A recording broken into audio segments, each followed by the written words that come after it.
Good morning again, everyone. Wanted to give you a couple of updates this morning.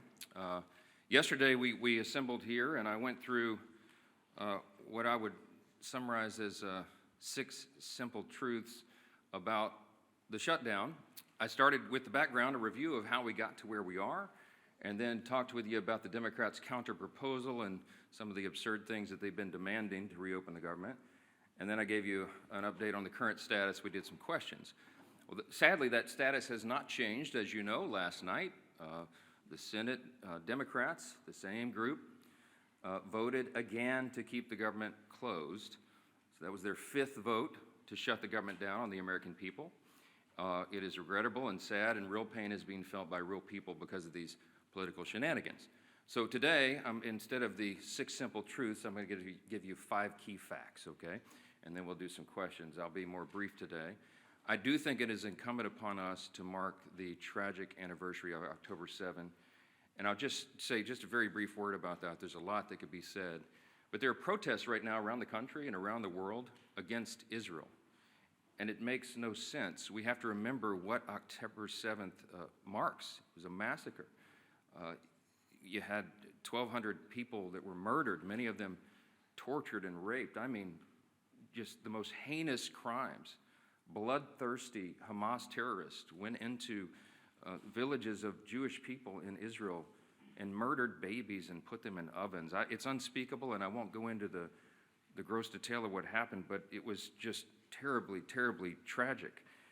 And then, of course, they kidnapped 250 people. It was the darkest day for the Jewish people since the Holocaust.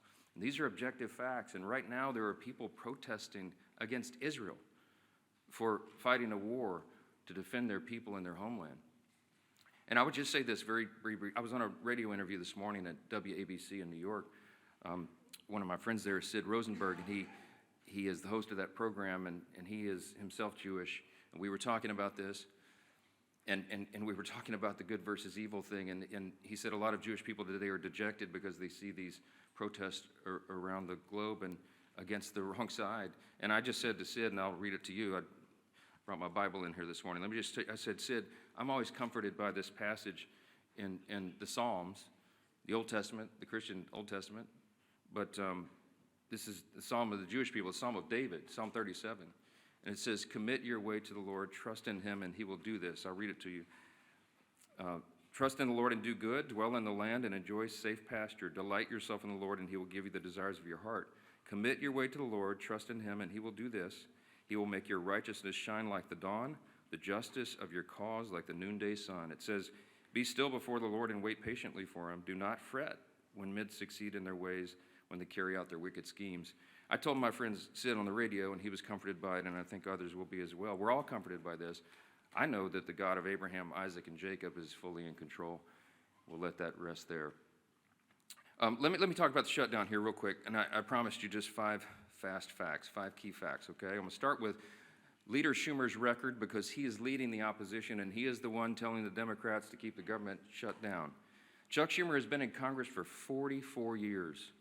He was first elected to the House in 1981.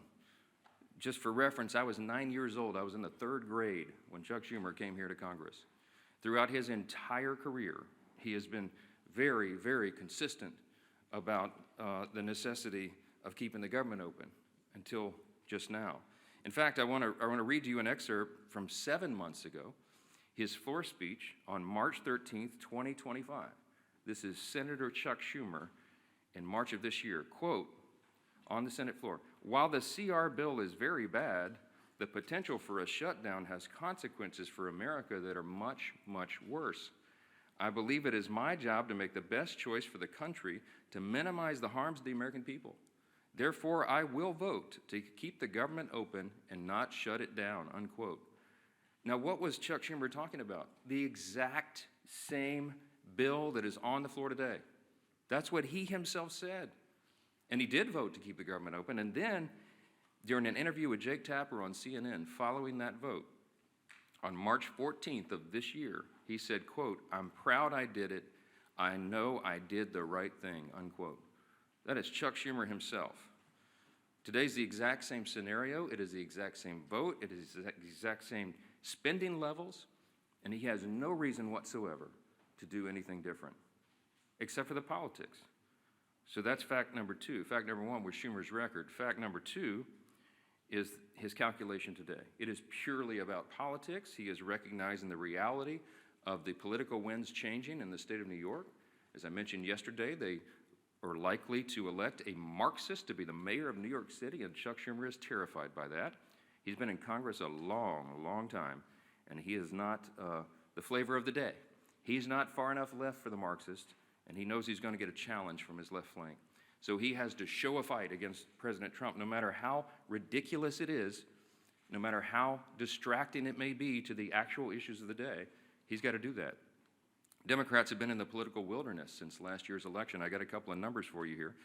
Just over a week ago, Quinnipiac released the latest poll, the lowest favorability rating for the Democrat Party ever recorded. They're at about 30%. 30% favorability. Democrats have hit historic lows in poll after poll since the beginning of this year. Wall Street Journal poll, CNBC poll, the Pew survey, et cetera, et cetera. You've all seen it. Many of you reported on it, or have reported on it, and that is a fact that is inescapable. Third fast fact this morning, the Democrats' record on the CRs. You know about Chuck Schumer's record, but they've all done it. Democrats and Republicans have worked together to pass 13 CRs to keep the government open under the Biden administration in the previous four-year term. Democrats supported every CR close to unanimously in the House and the Senate. In fact, their average is 99%. 99% of the Democrats who are voting no right now voted yes 13 times on the almost exact same, word for word, very simple CRs to keep the government open. But they won't do it now. The fourth fast fact this morning is the actual cost of the Democrats' CR counterproposal. I showed you all the graphics and all the evidence, and it's still there on my website at speaker.gov. You can go and see. The Democrats' counterproposal, what they're demanding to reopen the government and get it working for the American people again, would result in nearly $200 billion being spent on health care services for illegal immigrants and other non-citizens. It's enough to fund the entire children's health insurance program, $200 billion. And that's just part of the $1.5 trillion in new spending that they want to hoist upon the American people for big liberal wish lists in the middle of a very simple 7-week stopgap funding measure to keep the lights on. Fifth fast fact, and I'll take your questions, the cost of the government shutdowns for real people. So this results in crippling economic losses right now. These are the latest numbers. We've been assembling these, and I'm sure many of you all have been reporting on it. Each week the shutdown continues, it will wipe out an estimated $15 billion in our gross domestic product in our country. A month-long shutdown would mean not just 750,000 federal civilian employees furloughed right now, but an additional 43,000 more unemployed Americans across the economy, because that is the effect, the ripple effect that it has in the private sector. You could go state by state, and we could have charts and graphs this morning and show you what it's going to mean to every state, but what the shutdown means in the state of New York, for example, that's Chuck Schumer's state. The impact there is a decline of $1.2 billion per month in GDP. That is the pain that is being wrought. And I, again, have to mention that when you shut down, as they have, women, infants, and children nutrition programs, veterans health services, the disabled, the elderly who receive health care at home, all these programs are now being shuttered because the funding streams have stopped. We have troops, we have Border Patrol agents, TSA agents that are all serving, protecting all of us, protecting the country without pay right now. Real hardships for real families, and it cannot drag on any longer. We are pleading with the Democrats in the Senate to do the right thing. The Republicans are united 100%, and we have proven it with our votes. The President, the Republicans in the Senate, and of course the Republicans in the House have done the right thing. We have all advocated to keep the government open. We have all voted repeatedly over and over to keep the government open. And it comes down to the necessity of 60 votes in the Senate. We only have 53 Republicans. And so we have to have a handful of Democrats who will wake up and do the right thing and stop inflicting pain on the American people so that they can score political points. I'll take your questions. Yes, ma'am. Hey. I would like to know, do you think all those federal employees will receive the back pay if they keep their job?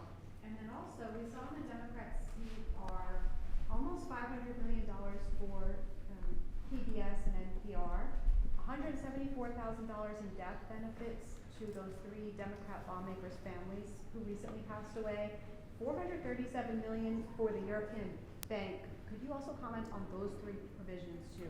Yes, I mentioned in the counterproposal, the CR for the Democrats presented, it's $1.5 trillion, and if you go through it, and we have, and you analyze what it is they're requesting, it's a list of absurd priorities. They know that we could never do that and would never do it because it's wrong. For example, they want to give $500 million back to the Corporation for Public Broadcasting. In the One Big Beautiful Bill, we eliminated that line. We don't believe that taxpayers should be funding biased news organizations and subsidizing their operations. That might have made sense 30 or 40 years ago, but you don't need that service anymore. Look how many media outlets are present in the room this morning. Media and information is ubiquitous. It's 24/7, it's live all the time, and it's on the internet. We don't need taxpayers funding that, and they were all left-leaning, biased organizations. We're not doing that again. And some of these other priorities that you mentioned, there are many that we could list that are just outrageous. It has nothing to do with the current proposal to keep the government in operation for 7 more weeks so that we continue the appropriations process. We're trying to fund the government, and you need Republicans and Democrats to work together to get that done. With regard to whether the furloughed civilian employees of the federal government will receive back pay, it is true that in previous shutdowns, many or most of them have been paid for the time that they were furloughed. But there is new legal analysis. I don't know the details. I just saw a headline this morning. I'm not read in on it, and I haven't spoken to the White House about it. But there are some legal analysts who are saying that that may not be appropriate or necessary in terms of the law requiring that back pay be provided. So I'm sure that'll be there will be a lot of discussion about that. But there are legal analysts who think that that is not something that government should do. That, if that is true, that should turn up the urgency and the necessity of the Democrats doing the right thing here. Even more pain, more than I just listed, for more people. So we got to figure it out. Back row, yes, sir. Speaker, you've spoken repeatedly since the shutdown began about the impacts on FEMA, the National Flood Insurance Program. Talk about how you're from a hurricane state. If this is a priority for you, why not bring the House back and vote on a reauthorization for NFIP or for WIC or troops pay or all those things for that matter? Well, there's a lot of issues that we need to address, and we work on flood insurance, the flood insurance program all the time, those of us in hurricane states. But the work of the House has been done, and we have to get the Senate to reopen the government so that we can come back and handle all of these very important end-of-the-year issues. There's a lot of things on the table. FEMA has sufficient resources right now to do that. We do have to extend the flood insurance program, annually, effectively, to make sure that it's there, but we'll do that. We'll do it in due course. There's a lot of end-of-year issues that are being conflated with this very simple issue of keeping the government open.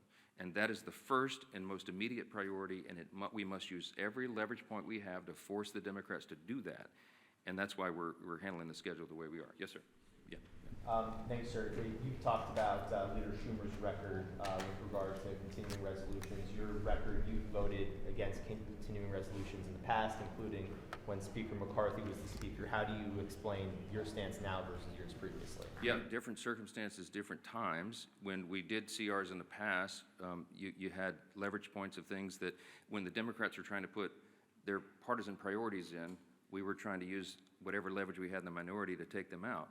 Very important distinction right now. We did not put in Republican priorities in the clean CR. I could have put some of our priorities or poison pills or things that Democrats had done in the past to us. We didn't. And that's why there's nothing to negotiate right now. People say, why aren't you negotiating? I don't have anything to offer. I can't go to a clean CR and say, let me pull off the Republican priority and make it more palatable for you, because we didn't add that in. It's simply a status quo continuance. One of the things we objected to back then was these were Biden-level policies and spending. I still object to that. But what I'm trying to do is keep the government open so that we can readjust those things. And as I gave you the long background yesterday, the summary of how we got to where we are, the appropriations process is working again. And we're going to be able to reprioritize federal spending, but we have to allow the time for that to continue, and we need 7 more weeks. But every day that they keep the government open, it gives us less time to finish the job. I'm talking about when McCarthy was the speaker and you guys had a majority in 2023. Yeah, well, we had divided government as well, right? The Democrats were, Chuck Schumer was over here negotiating in the Senate, and that's what's so ironic about it. When we were in the Oval Office, Chuck Schumer looked the president in the eyes and said, I've always been very fair. I've always allowed the Republicans their priorities. And I just looked at him like, oh, what? I'm sitting right here. I was the guy you were negotiating with. I called him at the 11th hour, I remember very vividly, and asked him not to put in a terrible poison pill. It was a big Democrat priority that is outrageous to the conservatives. And he said, yeah, I'm sorry, Speaker, can't help you, and literally hung up on me, you know. So now he wants me to be a fair broker. I have been. I gave him much more grace than he ever deserved. Yes, sir. Jay, sorry. As a matter of principle, on the back pay, I mean, understanding that there are people who have opinions about everything and analysis about everything, do you believe as a matter of principle that furloughed workers should receive back pay? Yeah, I hope that the furloughed workers receive back pay, of course. We have some extraordinary Americans who serve the federal government, and they serve valiantly, and they work hard, and they serve in these various agencies doing really important work. I can tell you the president believes that as well. He and I have talked about this personally. He doesn't want people to go without pay, and that's why he pleaded with Chuck Schumer to do the right thing and vote to keep the government open. We don't want this to happen. The key point, the important point to remember here is this can stop right now. They'll get another opportunity to change course and open the government. And then we'll have all these policy debates, as we always do. This, again, is a deliberative body. We've got 535 individuals serving here between the Senate and the House. We've got to have the time to do all the deliberation, but you got to have the lights on to do it, and that's the whole point. Yes, sir. Some of your own members have expressed concern about the expiration of the ACA tax credits. Marjorie Taylor Greene has been the latest one. There are concerns that when they expire, premiums for millions of Americans would skyrocket. Why not begin negotiations on that issue right now? Because the government is closed, and as I mentioned, that's a December 31 issue. There are lots of conversations and deliberations and discussions right now, even bipartisan amongst members, about necessary changes that would have to be made, pretty dramatic changes, to even have that considered on the floor. But look, I'm not going to forecast the outcome of that. The whole point is you keep the government open, and then we have those discussions. We were always planning to have those discussions in the month of October. That's how the process works. And this is a very complicated issue. It's not a simple one. And you have, as I mentioned, there's probably 400 different ideas on the table of how to modify, change, or improve that if it is indeed going to be extended. And there's lots of concern all the way around. But there's no way that if 4 of us can go in a room and just snap our fingers and say, oh, here's the solution, let's get it done. We haven't had time to do that.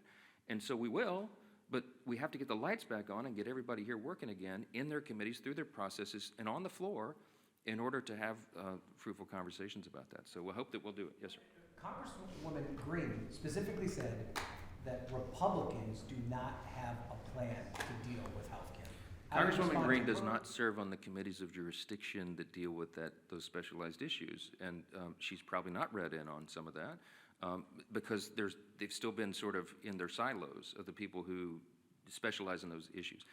When we get the conference back and when everybody's back together, we'll go through a lot of that. I mean, I've spoken personally to a number of members in the last 3 days, Republicans, from the most conservative member to the more moderate member, with their various ideas on that. There's a lot of work that's been done on that. It's implied as if this has been some sort of ignored issue. It's not that at all.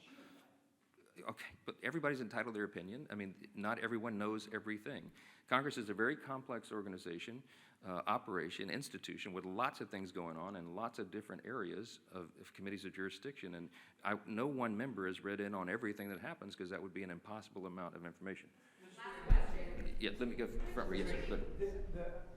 President Trump yesterday expressed a willingness to work with Democrats on the health care issue. You say that's not going to happen so long as the government is shut down. Does that change your calculus, that the president says that he wants to see some kind of a negotiation or discussion on this, even if the government is shut down? Yeah, I don't know if you saw his truth after that was reported, but he made very clear that yes, he's happy to sit down and talk with Democrats about health care or anything as soon as they reopen the government. And we are 100% consistent and united on that. I spoke to the president at length yesterday about that very thing. And yes, he wants to solve problems. The president is a deal maker. He likes to figure these things out and works towards solutions. And that's why he's a bold, strong leader that America needs right now. I'm excited to work with him on that. I have the exact same opinion and position. But again, none of this can happen until the Democrats stop inflicting pain on the American people and turn the lights back on in Congress and get everybody back to work. I certainly pray and hope that they will do that and they don't drag this on for political purposes. Thank you all so much. Mr. Speaker, when will you swear in Ms. Grijalva? Thank you guys